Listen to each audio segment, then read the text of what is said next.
دنیا کے لیے کل نیا سال ہوگا اور مسلمان کے لیے صرف ایک گزرتا ہوا دن، کیونکہ مسلمان کا نیا سال محرم سے شروع ہوتا ہے، نہ کہ جنوری سے۔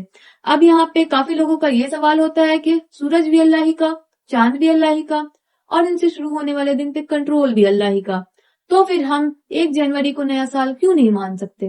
آئیے اس چیز کو میں بہت ہی کلیئر لینگویج میں سمجھاتی ہوں۔ سب سے پہلی بات یہ کلیئر کر لیں کہ اسلام کسی دنیا کی بنائی ہوئی ڈیٹ سے نہیں چلتا، بلکہ اللہ کے نظام سے چلتا ہے، اور اسلامک کیلنڈر یعنی ہجری لیونر بیسڈ ہے، جو کہ محرم سے شروع ہوتا ہے، جبکہ سولر بیسڈ کیلنڈر جنوری سے شروع ہوتا ہے۔ اب اللہ نے رمضان، عید، حج سب کے دن چاند پر مقرر کیے ہیں، اس لیے ہم لیونر بیسڈ کیلنڈر یعنی ہجری کیلنڈر کو فالو کرتے ہیں۔ اب سوال ہوتا ہے کہ لیونر کیلنڈر محرم سے ہی کیوں شروع ہوتا ہے؟ یہ تو غم کا مہینہ ہے نا؟